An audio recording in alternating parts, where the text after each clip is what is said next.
Il présente des vieux épisodes de Scoop sur ici RTV, ici Première. Avez-vous... toi, Martin, Scoop, c'est quoi? C'est fin des années 80, début des années 90? Tout début, il me semble. À peu près. Tout début. Moi, j'étais vraiment jeune. Dans le milieu, oui, j'étais dans le milieu.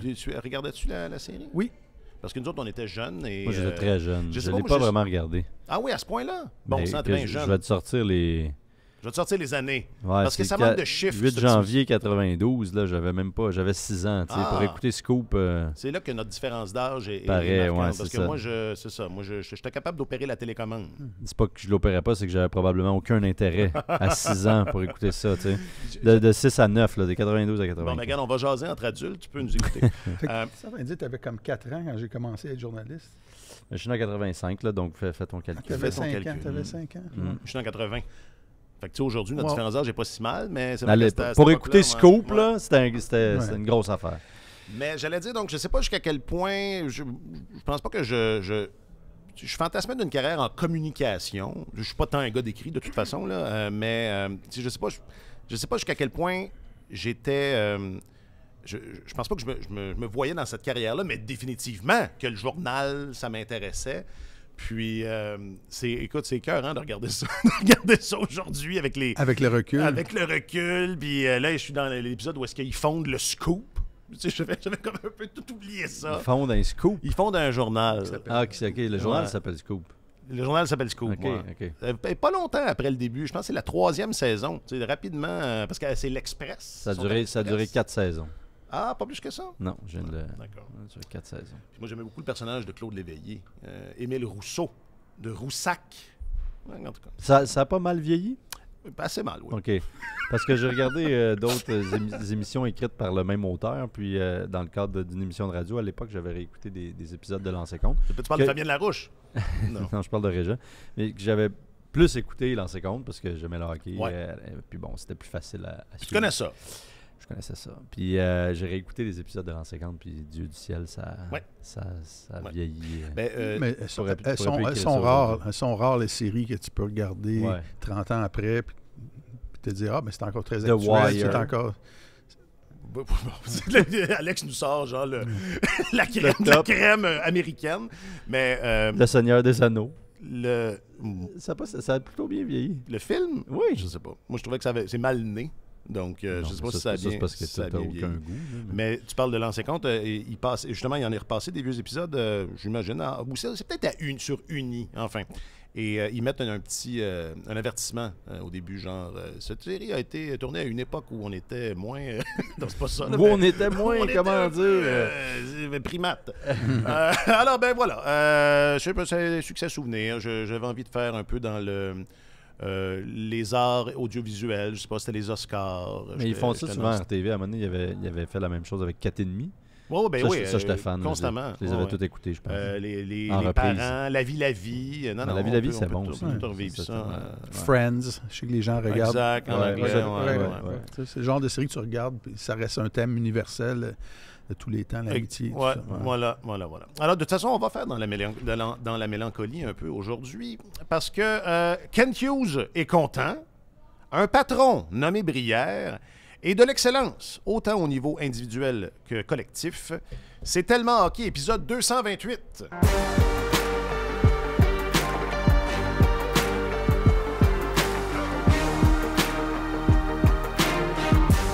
Avec votre chroniqueur principal au service des sports, j'ai nommé M. Martin Leclerc. Salut Martin. Bonjour messieurs. Et notre journaliste affecté aux affaires du Canadien et de la LNH, M. Alexandre Gascon. Salut Alex. Allô. Je m'appelle Alexandre Coupal.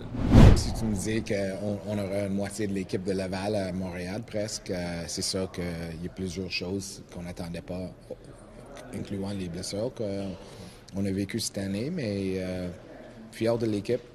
Fier des coachs et tous les joueurs qu'ils ne lâchent pas, même hier.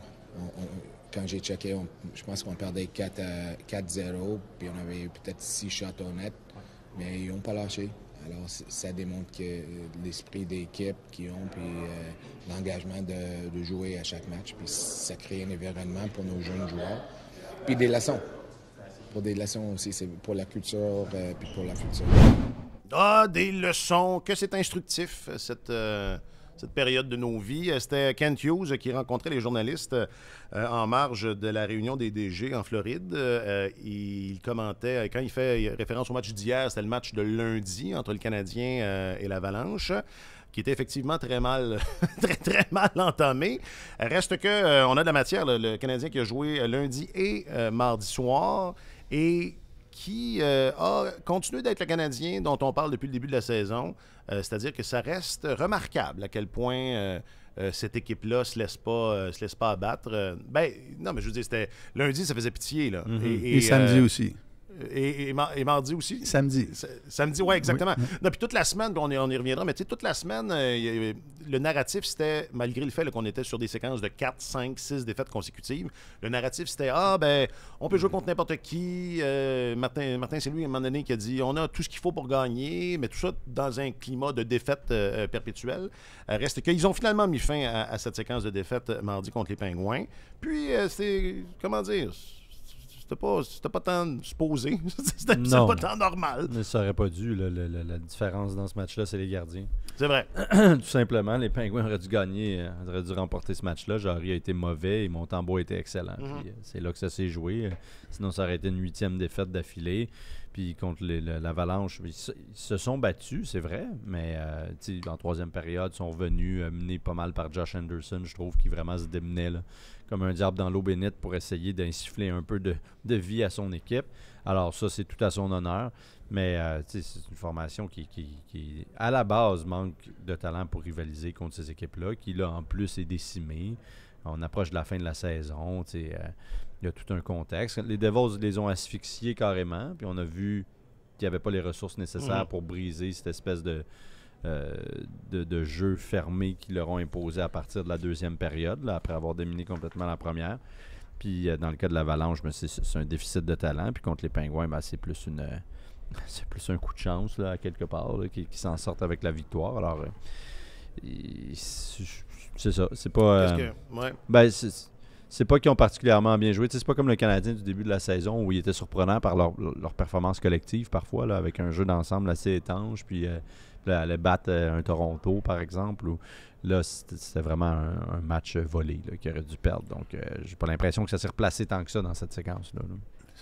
Martin Saint-Louis plaide que le système du Canadien reste appliqué de la même façon, peu importe l'identité des joueurs qui se succèdent dans l'alignement, malgré l'avalanche de blessures et tout ça. Puis les entraîneurs aiment ça dire que notre système est plus fort que tout, mais il résiste au changement, mais il n'est pas appliqué par les mêmes joueurs. Puis on savait que ça allait être une séquence de calendrier très difficile pour le Canadien.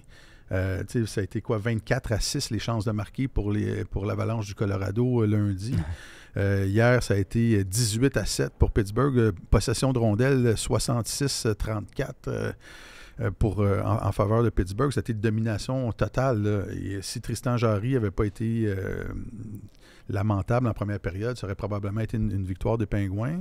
Mais cette équipe-là n'a que ça, je pense, à s'accrocher. C'est-à-dire, on continue à appliquer, à jouer avec vigueur, à appliquer le système de jeu, puis à essayer de battre l'adversaire au niveau de l'effort. Mais moi, je pensais que la chaîne avait débarqué là, à partir de samedi. Après les matchs de samedi et lundi, je me dis à un moment donné, ça te rattrape. Là. Tu peux pas juste arriver avec ton courage, match après match. Si tu affrontes Mohamed Ali, tu es très courageux. Ça peut durer quelques rondes. Tu peux faire du kilométrage, mais à un moment donné, les coups sont répétés. Alors, mais tu sais, même s'ils ont été dominés par les Pingouins hier soir, l'effort était là. Ça a rapporté. Il y a une résilience. Oui. Ils s'en font planter 2 en partant. Ils viennent de se faire de manger une volée la veille. C'est plus dans ce sens-là où est-ce qu'ils ne se laissent pas abattre. C'est ça que je trouve remarquable. Il y a une quantité de gars qui ont tout approuvé aussi avec cette équipe-là. Les gars qui sont rappelés de Laval, d'autres qui jouent pour un contrat l'année prochaine. Alors, je pense que c'est peut-être un peu ça qu'on voit aussi. Là. Ouais. Oui, il y a l'effet Martin Saint-Louis probablement, là, puis la culture qu'il veut implanter, puis le fameux train qui continue à avancer, même quand il y a des passagers qui tombent en bas. Là. Il revient souvent avec cette image-là. Mais je pense que... Et d'autres qui s'accrochent au train, qui courent sur le quai. C'est ça, on a installé des rampes. Tu sais, quand tu es dans la Ligue nationale, il faut tu aies la force de trouver la motivation intrinsèque. Là. Tu ne devrais pas avoir besoin de quelqu'un pour te la communiquer. Mais, par contre, c'est souvent ce qui arrive. Là, c'est souvent le cas. Ouais. Mais Ce sont des humains. Ce sont des Ce sont humains, des voilà. êtres humains. Mais dans ce cas-ci, il y a tellement de Des êtres monde humains. qui joue pour son intérêt personnel, là, pour l'année prochaine, pour un contrat, pour ci, pour ça, que peut-être que ça rend les choses plus faciles. Tu sais. Mais c'est pour ça que je trouve d'autant plus honorable la performance de Josh Anderson. Je trouve que ça en dit long sur le gars. Tu sais. Lui, il a encore 4 Lui, il autres a un années contrat, de contrat, puis il a 4 sa autres place. saisons. Ouais. Il est payé 5,5 millions par année. Tu sais, c'est le contrat de sa vie, ça. Là. C'est le contrat c'est pour ça qu'il a joué la ligne dure dans ses négociations avec Columbus puis avec le Canadien quand Bergevin est allé chercher et tout. C'était son contrat, il le savait. C'est réglé. Mais de le voir... L'honorer. Ouais, puis contre les Pingouins, c'était pas nécessairement une grande performance, mais tu sais, face à l'Avalanche, tout ça. Puis récemment, il joue très, très bien, je trouve. Là, j'en parlais avec Martin, je trouve qu'il est revenu à un style de hockey qui lui convient un peu mieux. Puis, c'est vraiment tout à son honneur. Je là. peux pas Puis ça croire- démontre son importance pour cette équipe-là. Et c'est ça, je peux pas croire qu'il y a des gens qui disent échangez-le, échangez-le. Mais ils ont arrêté. Depuis qu'on a dit il y a un mois, arrêtez de dire ça. Le narratif a Ça changé. veut dire que depuis que la date limite des échanges est passée, ils ont arrêté de dire Non, ça. mais souvenez-vous, il y a quelques semaines, on en a parlé. Puis moi, je trouve que ça revient de J'asais plus en plus dans encore l'espace. avec un collègue récemment qui m'a dit, moi, je suis sûr qu'ils vont l'échanger Ah ouais? au repêchage. Mais Martin, on t'a interrompu. Pardon, Martin. Non, pas du tout. Tu sais, il faut, si tu veux bâtir quelque chose, si tu veux maintenir une culture, des standards d'excellence, ça prend un certain nombre de bons vétérans dans une équipe. Puis on regarde tous ceux qui vont partir avec la fin des contrats, tout ça. Il y en a qui sont hypothéqués, Edmondson et tout ça. C'est un de ceux, c'est un des rares, Anderson. Tu peux regarder et tu dis, bon, ben lui, il faut qu'il reste 2-3 ans. Là, il faut qu'il fasse partie de cette transition-là. Et en plus, c'est un modèle de joueur. Je ne sais pas si c'est avec Alex dont on discutait de ça, mais s'ils échangeaient Anderson, le lendemain, ils se mettraient à la recherche d'un autre joueur de cette type-là. Bon, ça nous prendrait un gros un gros allié qui patine, qui est capable de compter des buts. Comme le gars que vous venez d'échanger. Là.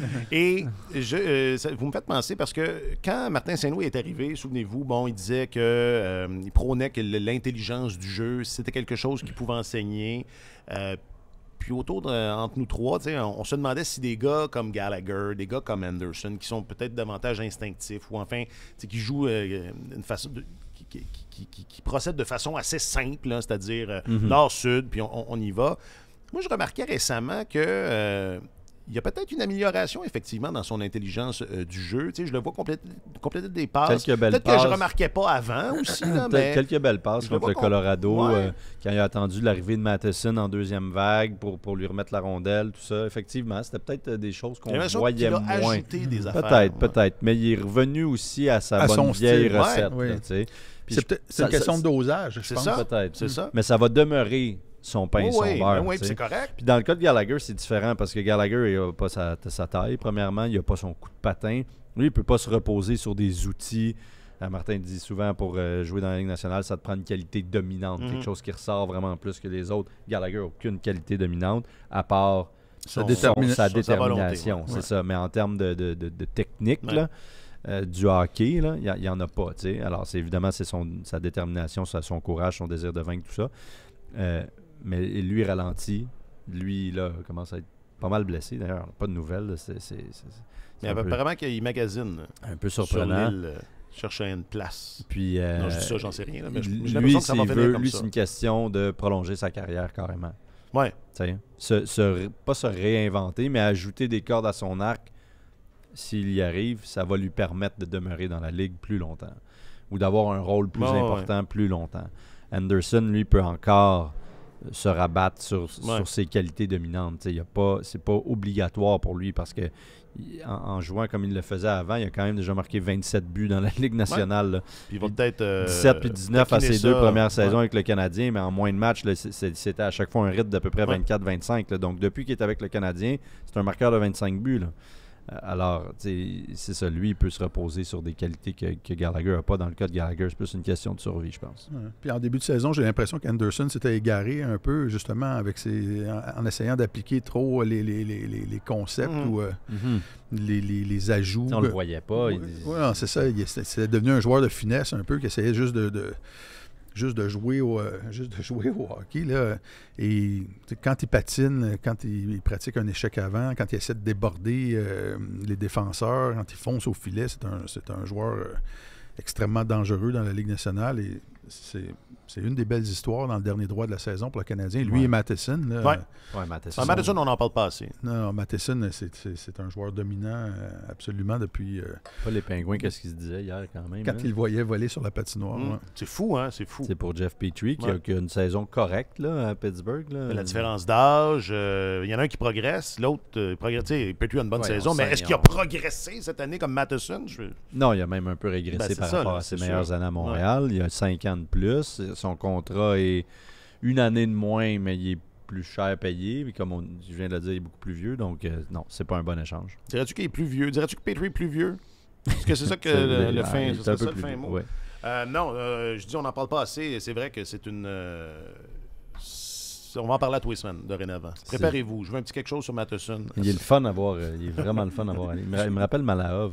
Il est dans le 5, son coup de patin. Il est dans le 5% des meilleurs patineurs de la Ligue nationale. Malahov était élégant, mais je suis pas sûr. Je pense de mémoire, il n'était pas aussi explosif. Sur les pentes de ski, Malahov. Peut-être pas aussi explosif, mais tu avais peut-être moins besoin d'être explosif à cette époque-là aussi. Là, mais c'était un patineur vraiment élégant. Exceptionnel. Ouais. Bon, c'est bon. Donc, la semaine prochaine, je veux autre chose. Le bâton, je sais pas, autre chose que le patin.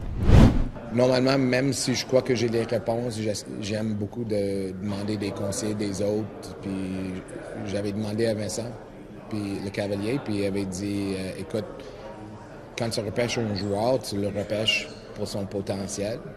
Si tu me demandes le gars qui a le potentiel pour être un des meilleurs coachs dans la Ligue nationale, Martin, c'est facile pour lui. Alors, c'est quelqu'un qui a quand même joué avec pour la plupart de sa carrière, qu'il connaît comme joueur, mais aussi comme coéquipier dans la chambre. Puis, sûrement, eux autres, ils ont eu beaucoup de discussions autour d'hockey aussi.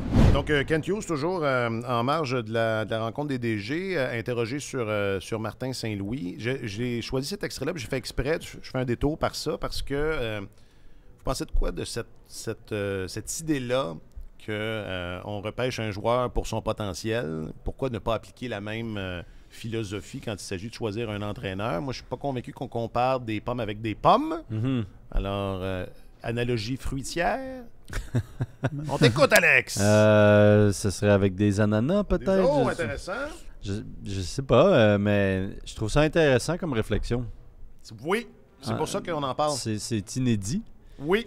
Oui, puis ça vient mettre des mots sur cette sélection-là qui était inédite au départ. Ouais. On était tous surpris de ça. Oui. Il procède exactement à l'inverse de toi. Hein? Même s'il pense qu'il y a les réponses, il consulte. C'est ça. Toi, même quand tu n'as pas les réponses, tu penses tes up, tu consultes personne. Exactement. C'est l'exact opposé. Exact. Donc, il y a peut-être une leçon là, mais effectivement, je trouve ça intéressant d'avoir, pour toi évidemment, d'avoir cette ouverture d'esprit-là, puis de se dire, écoute, mon club en a pour un moment, on va essayer d'apprendre à grandir ensemble, puis je vais trouver un entraîneur qui a cette volonté-là de s'améliorer, puis cette intelligence-là. Donc, écoute, est-ce qu'il va devenir un des meilleurs entraîneurs de la Ligue nationale, comme Hughes le dit, à voir. Mais j'aimais l'idée, même si on était tous surpris au début, il y a quelque chose de beau dans cette idée-là, au lieu d'aller toujours chercher le carrousel des mêmes entraîneurs, d'arriver avec une idée différente, sachant quel genre d'homme est Martin Saint-Louis, là, très studieux, extrêmement préparé lui aussi, puis un passionné qui fait rien que ça, là, et qui était déjà, il se faisait surnommer Reggie Dunlop là, quand il était joueur, parce que... C'est un personnage de Scoop?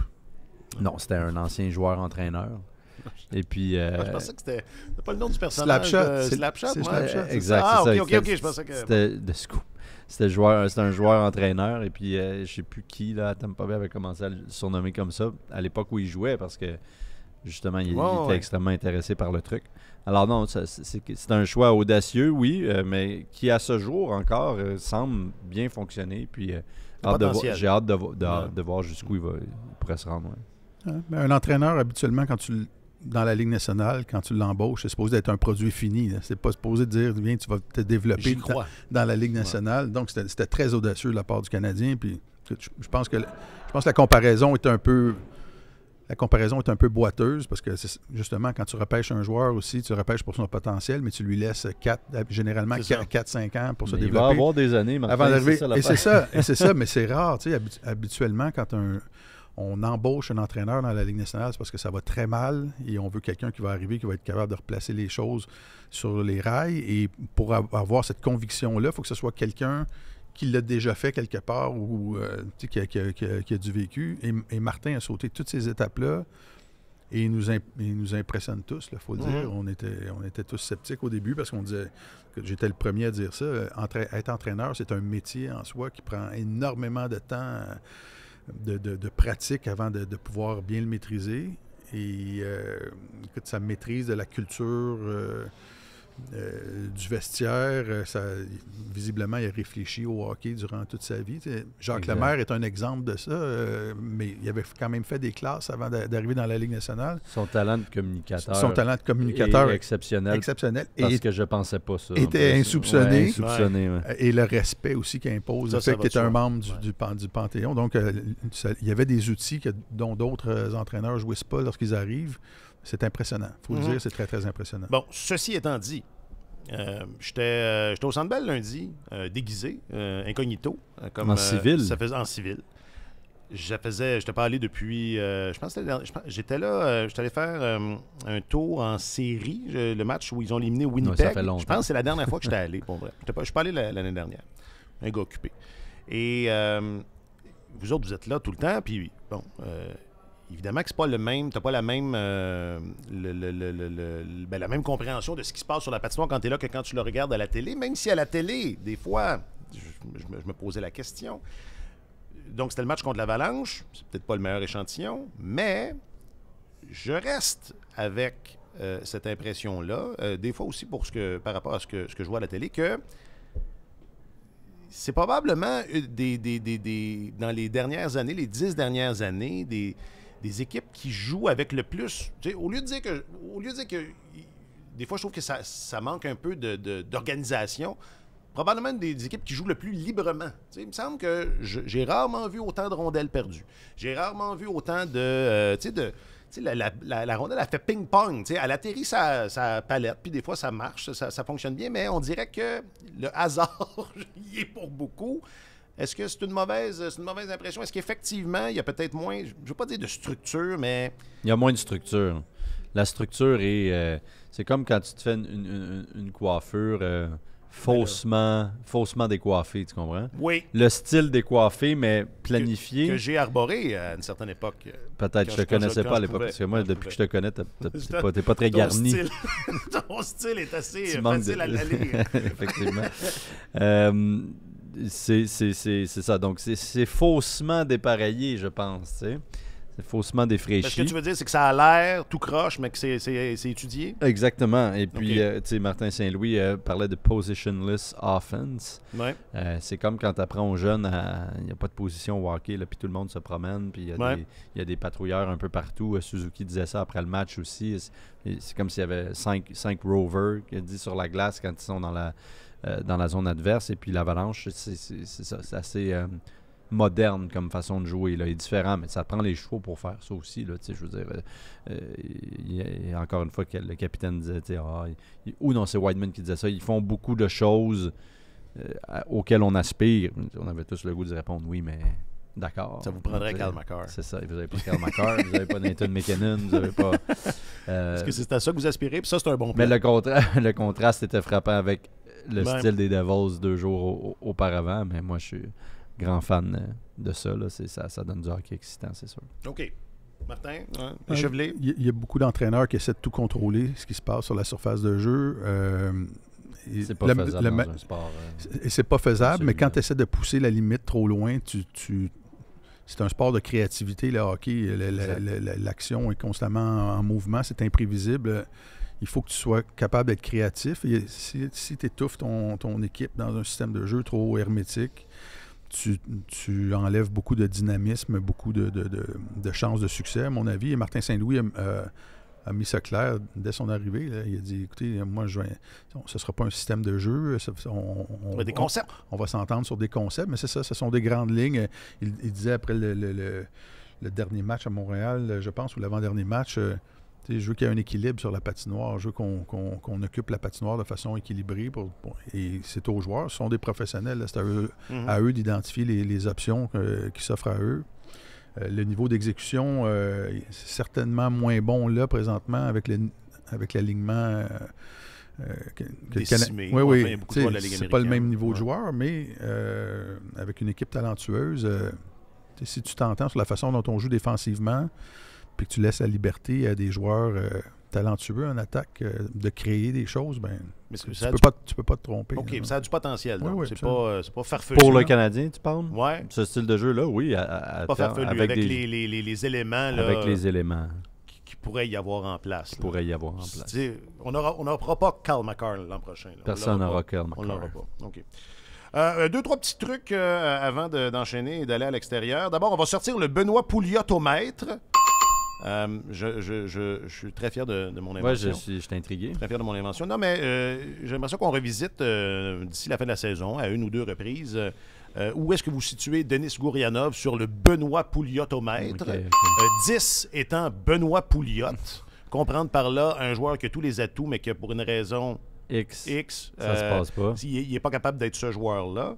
On a un échantillon un peu plus grand là, depuis la transaction. Alors, est-ce que Drouin, en date d'aujourd'hui, c'est situé sur le Benoît Pouliot? En même temps, c'est juste pour Gourianov. Peut-être qu'on s'en servira. Non, mais c'est parce que moi, j'aimais beaucoup ce parallèle-là. Le gars a tout. Il a tout. C'est de toute beauté, mais ça ne fonctionne pas. Donc, 10 étant Benoît Pouliot, de ce que vous avez vu de Gourianov jusqu'à maintenant, où est-ce que vous le situez sur le Benoît Pouliot-au-mètre? Puis je suis fier de ne pas m'enfarger en le disant aussi. 1 sur le Benoît 10 Pouliot. étant Benoît Pouliot. Donc, il faut que la note soit ici. Le 1, plus on t'es est bas, loin plus de c'est solide. Plus c'est bon, moins t'es Benoît Pouliot. J'aime ça. L'échantillon est trop petit. Le Canadien... Mais c'est un Polaroid, là. Aujourd'hui, en date d'aujourd'hui. Moi, je peux pas dire que même s'il a marqué 4 buts, là. C'est ça. On a dit 4 buts, 4 buts. 3 en 3 matchs. Oui. Je suis pas un grand fan OK. de Gourianov dans son... Donc, il est assez haut sur ton Benoît Pouliot. Oui, mais dans le Benoît Pouliot-au-mètre, je veux dire, en se disant que c'est flexible, mettons, là, que ça peut bouger ça va encore. changer, Mettons, c'est ponctuel, il est peut-être à 7-8 sur le Benoît Pouliot-au-mètre. Quand même, c'est haut, ça. Oui, parce que c'est pas un joueur qui... là, il joue un petit peu sur l'adrénaline. Il vient de changer d'équipe. Tu veux évidemment essayer de te prouver, de te servir de ça comme de rampe de lancement pour ta carrière et tout.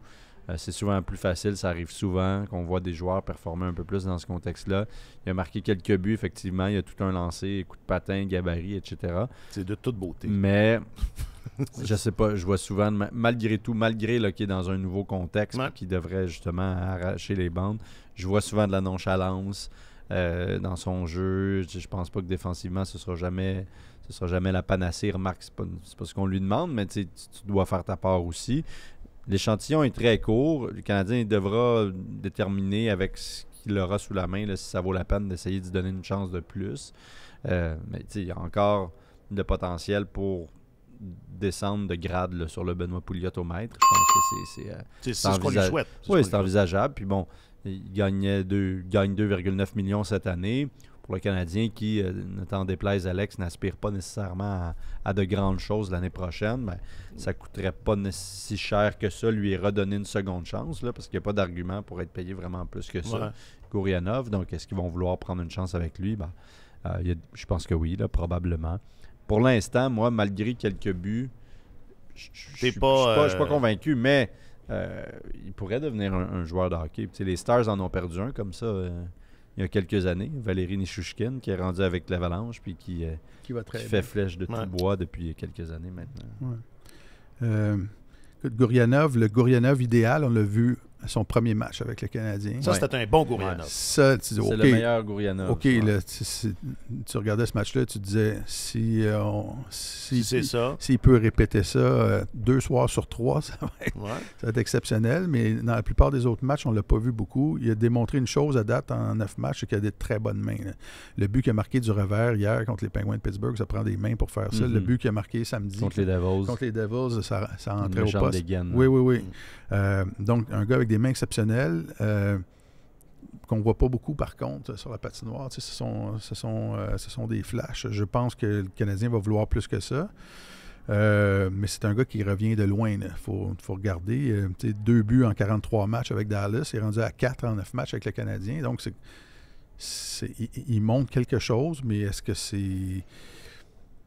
Kent Hughes avait dit il va falloir pour qu'on mette un joueur sous contrat avec le Canadien ou pour qu'on le repêche, il va falloir que le joueur en question réponde à un certain nombre de critères. On va identifier quelles sont nos valeurs, qu'est-ce que ça prend pour être un joueur du Canadien de Montréal. Et je suis certain que la combativité est parmi une bonne valeur, les qualités dominantes qu'on recherche. Là. Tu regardes un peu chez les Bruins de Boston. Kent Hughes a l'air d'être un grand fan de la culture des Bruins de Boston. Puis c'est un bon exemple. Ben, c'est ça. Alors, est-ce que Gourianov possède cette qualité-là que tu veux avoir?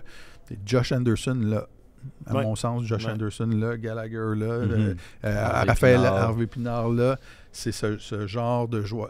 David Savard, là, si tu veux savoir soir après soir si tes joueurs vont se présenter. Et je pense que Gourianov... on ne pourra pas lui injecter ça. Mais ça t'en prend des joueurs pour marquer des buts aussi. Des fois, il y a peut-être des choix à faire, mais... c'est ça. Est-ce que Suzuki l'a? Oui. Je pense que Suzuki l'a, mais je pense qu'il joue trop. Moi. C'est ça, c'est ça. J'en avais parlé à Martin il y a quelques semaines. Là, il avait dit peut-être qu'effectivement que c'est un peu trop. Est-ce que c'est ça? Je sais pas, mais tu sais, ça fait... Il montre des signes de ralentissement qui parfois peuvent être un peu inquiétants quand même. Il joue toujours avec... C'est la même chose l'année dernière aussi. Il y a eu des petites léthargies, même assez tôt, dès fin novembre, début décembre. Je sais pas, je réfléchis à voix haute. Là. Peut-être que j'aurais dû réfléchir avant. Non, c'est parfait. C'est ça, on veut que ce soit un espace de réflexion à voix haute ici. C'est ça, je me pose simplement la question. Écoute, on peut te passer au Benoît Pouliot au maître la semaine prochaine, si tu veux. Non. Ça serait un peu... ça serait absolument pas approprié. Non, ça, c'est inapproprié. Absolument pas approprié. C'est juste, ça vaut la peine peut-être de discuter du rendement du capitaine à l'occasion. Mais écoute, c'est intéressant. On parle de cette qualité-là dominante qu'on veut chez les joueurs là, de combativité. Puis passons l'alignement décimé en revue. Là. Montembeault, là, à mon avis. Oui, c'est un battant. Je pense qu'Allen, là. Anthony Richard, il est en audition présentement, il est un peu tôt. Alex Belzile, là. David Savard, là. Pezzetta, là, le gars qui donne le plus de mise en échec par 60 minutes dans la Ligue nationale. Lui, il l'a pas, il n'est pas là. Raphaël Harvey-Pinard. Edmondson, là. Edmondson. Kovacevic, je pense, se présente. Avec les moyens qu'il a. Ça serait plus simple d'aller avec ceux qui ne l'ont pas. Goulet, là. Anderson, là. Matheson, je pense, en tout cas, se présente.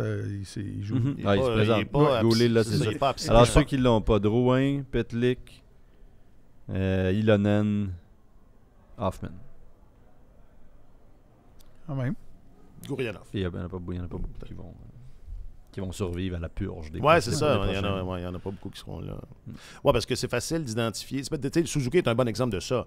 Suzuki, c'est pas Anderson, mais en même temps, tu peux pas dire que c'est ça, que c'est Benoît Pouliot. Tu peux pas dire... Benoît! Hein? Tu peux pas dire... Je sais pas, il est où Benoît ce matin, mais les oreilles doivent osciller. Je trouve que tu es resté accroché sur une anecdote de l'histoire du Canadien, Benoît Pouliot. Non, puis je me console en me disant qu'il a signé 5 ans, 5 millions, pas longtemps avec les Oilers. Mais ça, c'était les Oilers. C'est vraiment... On est sûrement le cadet de ses soucis. Et là, il a été repêché juste devant... Qui, Benoît Pouliot? C'est le repêchage de Price. Ouais. Juste devant Price? Juste devant. Oui, juste devant Price. Ce qui est une autre bonne anecdote de l'histoire du Wild. C'est une anecdote de l'histoire du Wild. Price, c'est plus une anecdote de l'histoire du Wild. Il a été échangé contre Guillaume Latendresse. Mais Price entre Benoît Pouliot au 4e rang et Gilbert Burley. Oui. que les partisans du Canadien réclamaient à grands cris, rappelez-vous. Oui, absolument. Puis on se demandait pourquoi le Canadien repêchait un gardien alors que Théodore venait de gagner le trophée Hart. Voilà, on a quelques réponses à ces questions. Hey, juste avant de changer de sujet, un mot sur Jayden Struble, parce que ça vient d'arriver, puis c'est rare qu'on peut faire de l'actualité aussi chaude. C'est tellement chaud, c'est chaud. Non, mais, Martin disait tantôt, il n'y a peut-être pas eu la carrière universitaire à laquelle on s'attendait. Je ne l'ai pas vu beaucoup jouer, pour être honnête, mais c'est sûr que les statistiques ne sont pas là. Il y a seulement 12 points. Un but, 11 passes cette année. Il n'a jamais dépassé 14 points. D'un autre côté, on savait que ça n'allait pas être un défenseur offensif. C'est un gars extrêmement athlétique qui avait pulvérisé des tests physiques au camp d'évaluation, ce qu'on appelle le combine, là, au combiné. Voilà. Au combiné, oui, le camp d'évaluation de la Ligue nationale, il avait pulvérisé toutes sortes d'exercices, que ce soit le bench press ou autre. Là. Donc, c'est vraiment une force de la nature, qui a un bon coup de patin et tout, mais dont ce que les gens de hockey lui reprochaient souvent, c'était on savait qu'il n'y avait pas beaucoup d'attaque en lui, mais aussi, on se questionnait sur son positionnement défensif, son intelligence du jeu en général. Non, mais ça s'enseigne. Ça s'enseigne jusqu'à un certain point. Ça s'améliore. Parce que si ça s'enseignait si facilement que ça, tout le monde l'appliquait. On en fait des bons joueurs. Ça s'enseigne jusqu'à un certain point. Mais Adam Nicholas, qui est le gars au développement. Le gourou du développement. Le gourou du développement du Canadien, lui... avait répondu très clairement à cette question-là. Est-ce que ça s'enseigne, l'intelligence hockey? Selon lui, oui. Il dit pas à toi. Selon lui, oui. C'était, je pense, Sœur qui avait posé la question. Donc, à lui, peut-être. Sœur, on a dû se côtoyer, de passer proche là, dans le hockey mineur à Ville-Saint-Laurent, lui et moi. Mais bon, tout ça pour dire... Eric Engels, là, pour ceux qui ne comprennent pas de Sportsnet. Alors bref, ça s'enseigne jusqu'à un certain point, mais c'est le pari que le Canadien fait, je pense. Struble. Jayden Struble. Lui, son surnom est facile à trouver. Est un proche de Kent. Oui, qui était son conseiller. Un très très proche, qui était son conseiller, qui est le terme poli pour dire ton agent dans la NCAA, parce qu'évidemment, tu n'as pas le droit d'avoir d'agent à ce moment-là, a vécu chez lui pendant le confinement, au début de la pandémie. Donc, ils sont très très près, là. Alors, il le connaît bien. Et il a fait beaucoup des paris comme ceux-là, d'aller chercher des gens qu'il connaissait, probablement parce qu'il aimait leur personnalité, il savait qu'est-ce qu'ils ont en eux, quelles sont leurs valeurs et qui doivent correspondre avec les siennes et tout. Donc, on peut penser qu'il y a une affinité naturelle là. Comme Matheson, un de ses anciens clients. Il y a eu beaucoup de décisions qui allaient dans ce sens-là. Alors, c'est un pari qu'on fait avec Struble. Il va prendre son temps. Il va jouer. Là, il va aller jouer dans la Ligue américaine. Il y a un contrat de la Ligue américaine pour cette année. Son contrat de la Ligue nationale à 2 volets commence l'an prochain. Et puis, ça va prendre du temps. Et il y a beaucoup de défenseurs gauchers à Montréal, mais comme on sait, les choses peuvent changer rapidement. Quand je l'ai vu au camp de développement du Canadien, de loin le meilleur athlète sur la patinoire, c'était impressionnant. Là. Tu disais, wow, c'est un fauve, ce gars-là. Mais il n'a pas produit beaucoup de choses en attaque dans les rangs universitaires et c'est imprévisible la tournure que peut prendre la carrière d'un défenseur défensif dans le sport professionnel, parce qu'il y en a beaucoup des défenseurs défensifs. Il faut vraiment que tu te démarques, que tu réussisses à développer des choses dans ton coffre à outils. David Savard, par exemple, c'est un maître pour bloquer des tirs. Il est fort physiquement, capable de tasser les gars devant le filet. Il faut que tu développes des choses sur lesquelles on ne met peut-être pas l'accent. Il y avait quand même un peu d'attaque, Savard aussi. Oui. Il y avait... Il y a des saisons de 25, 36 points dans la Ligue nationale, 8 buts, 11 buts. Je veux dire, ça n'a pas quitté un défenseur défensif. Et comme il y a des gars qui sont très bons... offensivement, des attaquants dans les rangs mineurs qui deviennent des attaquants défensifs dans leur hockey professionnel, mais avec les statistiques qu'il a montrées dans les rangs universitaires, on s'entend, Struble va devenir un défenseur défensif et il va falloir qu'on lui donne le temps de faire ses classes. Là. Alors, écoute, on verra ce que ça donnera. Mais dans l'évaluation d'un joueur, la proximité, Kent Hughes dit ça, la proximité avec un joueur, ça permet d'en savoir beaucoup sur lui, sur son potentiel. Est-ce que tu l'as vu jouer souvent? Est-ce que tu l'as vu jouer depuis un jeune âge? Ça permet de mieux évaluer sa progression. Sa trajectoire. Et bon, ils ont cette proximité-là avec lui, alors on verra ce que ça donnera. Moi, je vois ça comme un long processus, ce qui va se passer dans le futur des Flyers pour la reconstruction. En ce moment, je ne crois pas qu'on est en position pour aller chercher de gros agents libres. Pour moi, le repêchage va être une clé. On va avoir un choix très, très haut, malheureusement et heureusement, au repêchage cette année. Donc ça, c'est excitant. On a 2 choix repêchage en première ronde l'année prochaine également. Donc, le focus, je te dirais, va être axé sur le repêchage là, pour au moins les 2 prochaines années dans notre cas. Mesdames et messieurs, le nouveau directeur général, par intérim, des Flyers de Philadelphie, M. Daniel Briere. Briere. Danny, un 3e Québécois chez les DG. On est comme tout le monde, personne qui doute qu'il va rester soit DG ou VP aux opérations. Là. Enfin, il n'y a personne qui doute là, que ça semble assez qu'il ne sera clair. plus là l'année prochaine. Un 4e francophone, si on compte Pierre Dorion et Franco-Ontarien. Oui. C'est le fun, ça. C'est bien ça. Oui, C'est bien. C'est bien. Surtout que dans le cas de Brière, c'est une grosse surprise qu'il soit devenu DG. Hein, Martin? On n'a pas vu ça venir du tout. Non, écoute, ça n'a même pas été écrit nulle part. J'ai Toi, tu le connais, je pense, Daniel. Hein? J'ai écrit sa biographie en 2017 et je concluais le livre en disant il va devenir directeur général un jour. Donc, ça fait quand même 6 ans de ça. Un visionnaire. Ça a été long. Et c'était... et moi, je trouve fascinant la façon dont il a mené son après-carrière de hockeyeur. Le premier réflexe, souvent, des joueurs de hockey, lorsqu'ils prennent leur retraite, c'est de dire, bon, je veux rester dans ce milieu-là. J'ai 30 ans, qu'est-ce que je vais faire dans la vie? Je connais bien le hockey, je veux rester impliqué. Et la quasi-totalité veulent rester impliqués au niveau de la patinoire, être recruteur, être entraîneur, travailler au développement des joueurs.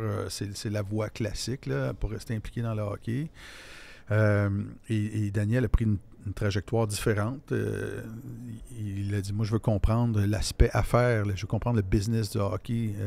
Alors, il a passé, avec Paul Holmgren, plusieurs années dans les bureaux administratifs des Flyers pour comprendre autant comment fonctionnait la vente des billets que le marketing, que tous les aspects administratifs. Comme il y avait de l'intérêt pour être administrateur, Paul Holmgren lui a donné un projet intéressant. À un moment donné, il a dit, on vient d'acquérir une concession de la CHL. C'est une feuille de papier, on n'a pas d'équipe. L'équipe va être installée dans le Maine. Alors, c'est toi qui vas s'occuper de ça. Tu vas monter ça de A à Z.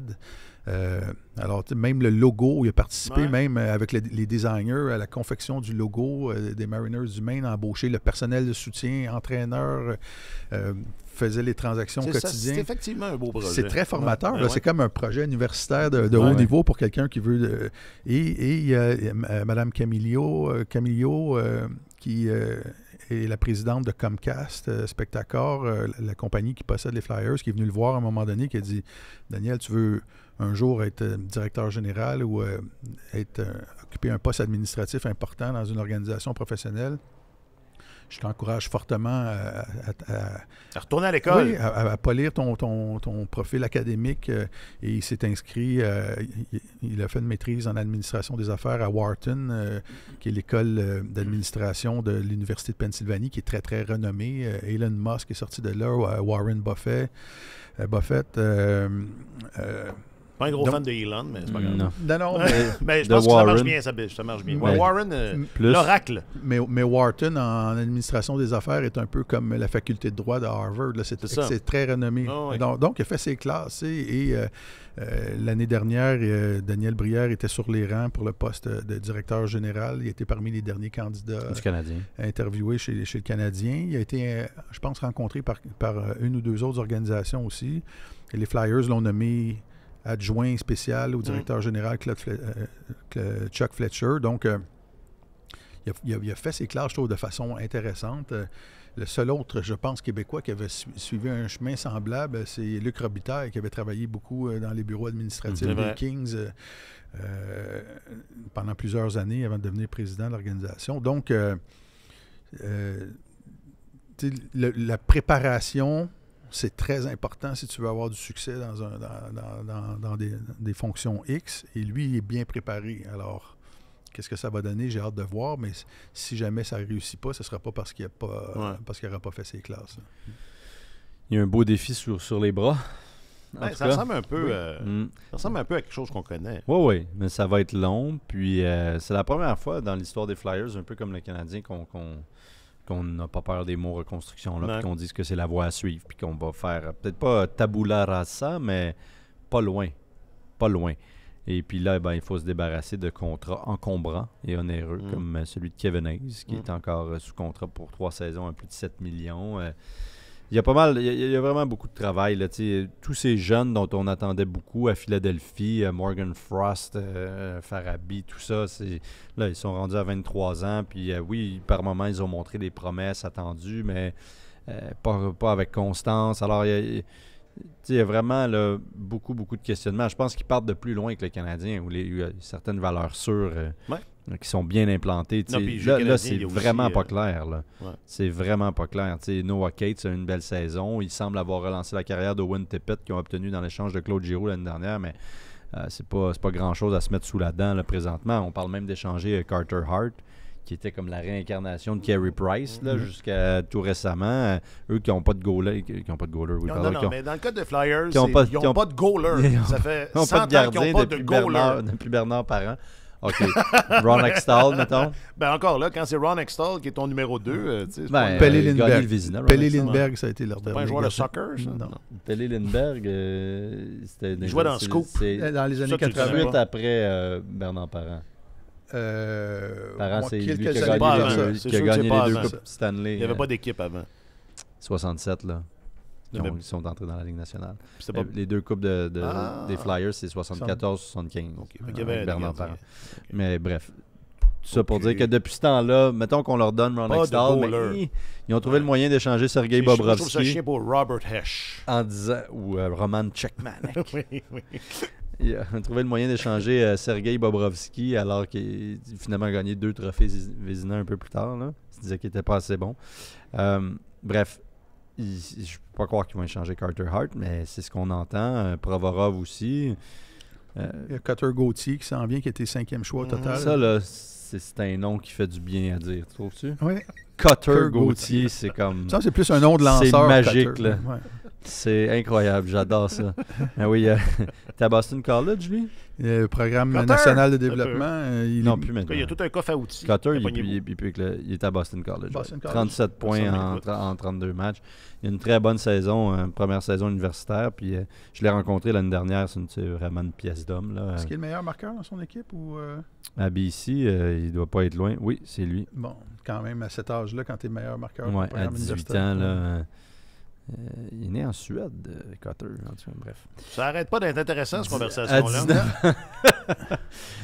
Oui, ils ont Cutter, mais ils ont, wow.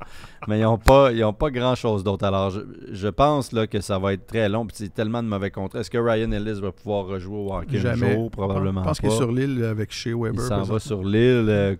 Couturier a été opéré 2 fois au dos. Oui. Je lui souhaite le meilleur. Là, superbe joueur de hockey. Il commence son contrat... monstrueux. Alors, ça va être beaucoup de travail. Il va falloir être patient à Philadelphie. La bonne nouvelle qu'ils ont, eux, c'est qu'ils peuvent se rabattre sur autre chose quand ça va pas bien avec les Flyers. Ils ont l'embarras du choix. Il y en a une pour le CF, ce que tu viens de dire là. Il y en a une qui vient de participer au Super Bowl. Il y en a une autre qui était des séries mondiales. Alors, le Union. Non, c'est une blague de MLS. Les séries mondiales, c'est au baseball? Non, je renchérissais. Non, mais je veux juste je connais ça, les préciser. Hey, d'ailleurs, parenthèse, le championnat du monde de baseball, c'est bon? La classique. C'est terrible. La qualité des lanceurs est assez douteuse, mais on en reparlera. Okay. Non, c'est parce que j'ai lu que l'équipe dominicaine, c'était comme genre la meilleure équipe de l'histoire. Ça a de l'allure, ça, ou ça n'a pas d'allure? Ça n'a pas d'allure. Sur papier, oui. OK, sur papier. Okay. Mais bon, bref, tout ça pour dire qu'il va avoir beaucoup... sur le losange?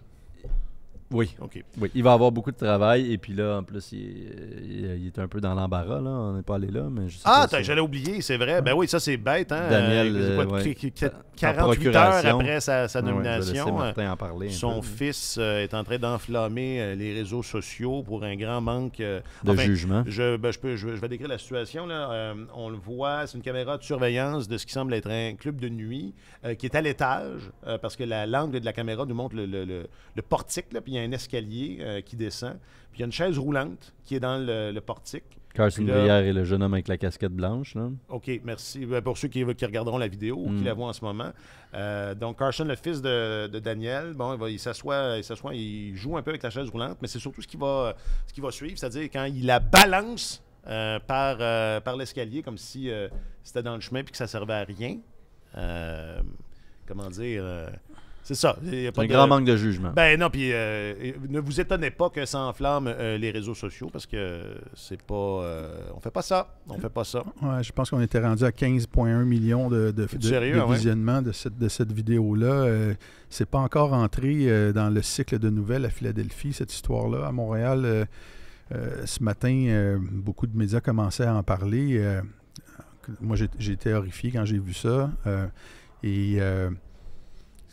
Bon, Carson Brière joue pour Mercyhurst dans la NCAA, un programme universitaire américain. Et là, bien sûr, les gens qui ont vu ces images-là, qui sont choquantes, il faut le dire, il y a beaucoup de gens qui réclament qu'il soit expulsé du programme de hockey à Mercyhurst, mais il y a beaucoup de gens aussi qui font le lien en disant c'est le fils de Daniel Brière. Connaissant Daniel, il doit être... complètement catastrophé. Il doit avoir de la peine. Honnêtement, c'est son cœur. Moi, c'est la première chose à laquelle j'ai pensé. Je ne dois pas voir mes enfants faire ça. Exactement. Et tu sais, là, il y a des gens qui disent occupe-toi de tes enfants au lieu mais tu vois les simplifications et je trouve ça dramatique. Honnêtement, comme parents, tout ce qu'on peut faire avec nos enfants, c'est leur inculquer des valeurs et quand ils partent dans la nature, après ça, dans le vaste monde, on peut juste espérer qu'ils vont mettre en pratique ce qu'ils ont appris. Puis, les enfants commettent des erreurs parfois. Puis, comme parents, il faut les aimer, puis essayer de les épauler, puis les aider à se relever. Mais j'espère juste que cet épisode-là, qui est extrêmement malheureux, puis je comprends les gens de réagir fortement à ça parce que l'empathie pour les personnes handicapées, ça transcende tout dans notre société. Là, peu importe le sexe, la religion, l'origine ethnique, tout le monde de façon générale, fait attention à ça. Et c'est un geste qui est choquant, mais j'espère que ça ne va pas perturber... c'est une affaire familiale. Ouais, ben, ils vont régler ça, mais les journaux, ça va faire partie de la discussion dans les médias. J'espère que ça ne va pas teinter négativement la candidature de Daniel Brière qui était nommé de façon par intérim à ce poste-là et qui s'est impliqué dans la communauté, autant en Philadelphie que dans sa région natale de l'Outaouais, qui a fait beaucoup de bonnes choses et qui est reconnu comme étant un gentleman exceptionnel. Comme un gentil garçon. Alors, on va voir le traitement médiatique que ça va avoir, mais c'est extrêmement malheureux comme épisode. Alors, si ça ne vous était pas parvenu encore, ça va vous parvenir, parce que c'est ça. Disons que ça fait grand bruit sur les réseaux sociaux. Question du public, réseaux sociaux. Question du public, réseaux sociaux. Mais des fois, il y a moyen de s'amuser sur ces réseaux-là, puis on le fait à chaque semaine depuis un certain temps maintenant, via les réseaux sociaux de Radio-Canada Sport. On vous demandait, et j'ouvrais en disant qu'il y allait être question de mélancolie. Moi, j'étais content de voir Arthurie Lekonen lundi au centre. Arthurie! Qu'est-ce qui se passe de bon? Comment ça va au Colorado? Ben, ça va bien, mon vieux. ça va très bien. Et ça a inspiré à notre gourou des réseaux sociaux, notre Adam Nicholas des réseaux sociaux, David Rioux, ça a inspiré cette question. De quel ancien du Canadien vous ennuyez-vous le plus? Sans surprise, Arthurie revient à quelques occasions. Bon, il y a comme deux deux Génération. Oui, c'est ça. Il y a des gens qui ont remonté très loin, mais l'inspiration venait là, de l'histoire plus récente. Mais évidemment, Guy Lafleur, hein, ça revient beaucoup là, sur le book. Béliveau. Robbie, notamment, qui évoque Flower, mais enfin, je ne devrais pas l'appeler Flower, Monsieur Lafleur. Mais sinon, Pierre Quintal, toujours sur le book. J'aimais bien Piqué, on s'ennuie de lui. Patrick Roy, dit Sébastien, toujours sur le book. Steve parle de Lekonen et Plecky. Déjà, tu vois, Zachary, chez Weber et Carey Price, hein, comme quoi ça va vite. Alors, ici, je remonte. Andrei Markov, ça revient. Ça revient beaucoup, Markov. Normand Laberge sur Facebook. Daniel Bolduc sur Twitter. Oui, il y en a un peu partout, mais bon, il y a toujours quelques bonnes blagues. Daniel dit Louis Leblanc et Scott Gomez. On se doute que... Marianne Ossa, c'était assez bon. J'ai vu Marianne ça Ossa, passer, Marianne Ossa, ouais. Marianne Ossa, ça revient. JP, toujours sur le book. Steve Bégin, Francis Bouillon, Stéphane Quintal. Il y a comme un dénominateur commun ici. Donc ça, c'était sur Facebook. Sur Twitter, Jean-Loup, dans les dernières années, je dirais Markov, Radulov, Price, Subban, des joueurs qui savaient donner un spectacle. Dano, ça revient souvent. Qui? Dano. Mathieu Dano? Mathieu Dandeno. Non, Philippe Dano. Non, mais je veux dire, j'essaie de comprendre pourquoi j'avais dit ça. Oui, Philippe Dano, ça revient. Carey Price, selon Kerouac. Puis si on va vite sur le Graham, justement, G. Lemieux dit « À quand l'hommage à Markov? » Ça aussi, on devrait en parler à chaque semaine. À quand l'hommage à Markov? Ouais. À quand? Puis, on a fait un petit sondage sur YouTube. Tyler, pas un sondage, mais juste quelques questions sur YouTube. Tyler Toffoli dit Jojo. Carl Alsner, Dominique. Très bon. Peut-être le joueur de hockey le plus sympathique que j'ai jamais rencontré. Regarde. Puis il y en a plein. Il y en a plein qui sont de charmants jeunes hommes, mais Carl Alsner, c'était un gentleman de première qualité. J'ouvrais aussi en disant qu'on allait parler de... Je pense qu'on n'insiste pas davantage là-dessus, puis il faut dire que, bon, on est un média qui, comment dire, vit à Montréal. Veut pas, le Canadien prend beaucoup de place, mais on a évoqué ces sujets-là tout au cours de la saison, mais réinsistons là-dessus, à quel point on est choyé de voir un niveau d'excellence de cette amplitude-là collectivement quand on regarde la saison des Bruins. Oui. Puis un niveau d'excellence, d'un niveau individuel quand on regarde ce que Connor McDavid fait. Tu sais, je pensais pas, puis peut-être parce qu'on a le nez là-dedans à tous les jours, je pensais pas qu'on serait témoin de ça.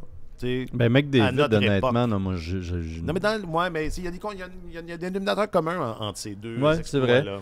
Ça vient probablement aussi avec le fait que, on en a parlé souvent depuis le début de la pandémie, que l'écart s'est accru énormément entre les équipes. Il y a une disparité qu'on n'a pas vue depuis. Oui, certainement depuis l'ère du plafond salarial, en tout cas. Et puis peut-être que ça a façonné un peu ce niveau d'excellence-là, autant individuel que collectif, auquel tu viens de référer, mais McDavid a un but, une passe hier dans la victoire contre Ottawa, 129 points en 68 matchs, donc presque 2 points par match. Et ça lui en prend 21 dans les 14 derniers pour atteindre le plateau des 150. 21 en 14 normalement. Ça devrait pas lui poser problème. Routine. Et il serait seulement le sixième joueur de l'histoire à atteindre 150 points. C'est fascinant. Moi, j'en connaissais 4. Je me rappelais de 4 sur 5, mais le dernier, je ne l'aurais pas trouvé. Alors, évidemment, Wayne Gretzky plusieurs fois. Mario Lemieux également. Steve Yzerman l'a fait une fois. OK. Je me rappelais de la saison de Phil Esposito de 76-76. Ça, c'est donc... là, on en a 4. Le cinquième, cinquième, il manque 76 le buts, 76 passes. Le cinquième... Timo, c'est l'année? Non, Bernie Nichols. Oh. 150 points, tout juste Bernie Nichols. Wow. 70-80. Quand même. Ouais, avec les Kings de Los Angeles. Et je me rappelais qu'Yaguer avait une saison à 149. Pas loin. Est-ce qu'il n'est pas en voie de faire une saison de 70 buts aussi? Je pense que c'est ça que j'avais en tête. Là, 70 buts. Non, parce qu'il y en a 56 en 68. Ça lui prendrait 14 en 14. Il y a eu une séquence à un moment donné, je pense, de 5 matchs de suite avec 2 buts. Ouais. Là, ça le plaçait. Mais là, il a ralenti un peu D'ailleurs, depuis ce temps-là. Mais c'est fascinant. Et puis le dernier à avoir fait plus de 150 points, c'est Mario. c'est en 95-96. Et puis depuis le début des années 90, c'est arrivé seulement 3 fois. Là. 2 fois Mario. C'est ça, c'est plus une affaire des années 80. C'est une affaire des années 80, mais 3 fois dans les années 90. Et puis depuis, plus jamais. Et même personne s'en est vraiment... Ben, il y a guerre 149, mais à part ça, personne s'en est vraiment approché. C'est phénoménal. Mais il y a une corrélation quand on regarde dans l'histoire de la Ligue nationale. Ces exploits offensifs-là sont survenus la plupart du temps quand il y avait une disparité. Là, quand tu avais, c'est ça. Ça prend des équipes poches. Quand tu avais un tiers de la Ligue qui n'était pas capable de suivre vraiment la cadence du reste, on a vu des performances offensives extraordinaires. Puis ça remonte à peu près à ça, au milieu des années 90. Puis ça vaut pour les Bruins de Boston aussi, qui ont cette saison extraordinaire, mais qui vont avoir de la misère à battre le Canadien. Là, la saison record du Canadien, puisque là, ils ont perdu hier 6-3 contre les Blackhawks. Et ça, c'est... Fallait pas l'échapper, Boston, celle-là. Celle-là, il ne fallait pas l'échapper, parce que là, pour battre le record de victoire qui appartient conjointement au Lightning et à Tampa Bay, il faut qu'ils en gagnent 13 de leurs 16 dernières. Au Lightning et à Détroit? Oui, pour dépasser le record de victoire. Mais pour dépasser les points, c'est 132 par le Canadien. Là, le record, c'est 76-77, il me semble. Ça, on parle de l'année. Là, donc, ça leur prend 28 points sur les 32 derniers disponibles. Ça, c'est un rythme de 875. Ouais. Alors, c'est pas impossible. Mais je pense que le record du Canadien risque d'être préservé. Mais je suis content que pour expliquer un phénomène qui est vraiment positif, comment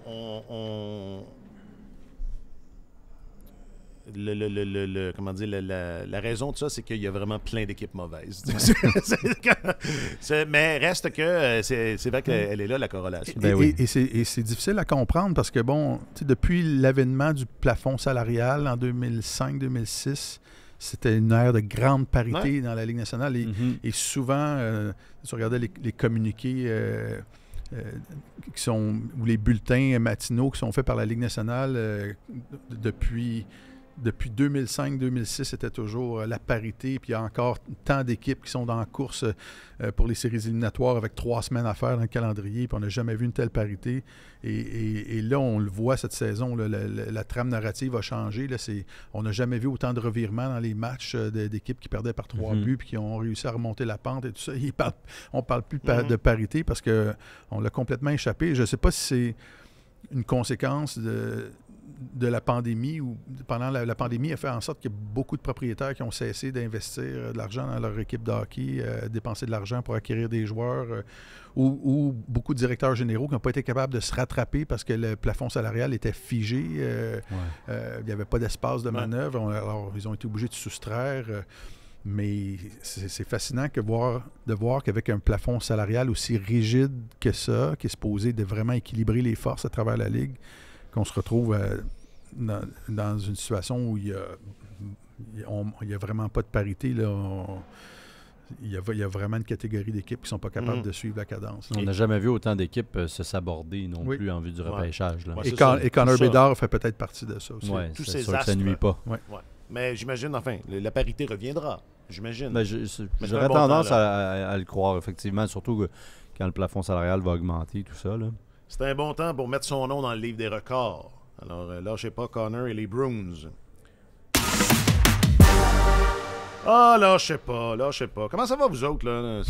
Vous accrochez-vous la fin de la saison, on va y arriver. Il reste quoi, quelques semaines? Combien? 15 matchs? 4 semaines. 14 il reste 14 matchs. Il reste 14 matchs. Quelques semaines. Ça finit le 13 avril. On est quoi, 15 mars? 4 semaines. 4 semaines. Dans des saisons comme ça, quand la fin approche, c'est pas si triste que ça. Là. On verse pas une larme. Là, Alexandre Gascon, je rappelle que tu es notre journaliste affecté aux affaires du Canadien et de la LNH. On peut te lire, t'entendre et te voir sur toutes nos plateformes. Merci beaucoup. Un grand plaisir. Et Martin Leclerc, je rappelle que tu es notre chroniqueur principal au service des sports. Même chose, on peut te voir, te lire et t'entendre partout, même au-delà de nos plateformes. Merci infiniment. Toujours un plaisir. Un gros merci à Jacques-Alexis Bernardin et au DJ Souli aux plaques tournantes. Je m'appelle Alexandre Coupal. Lâchez pas, vous autres non plus. Là. Sur tous les terrains et sur tous vos appareils, Radio-Canada Sport.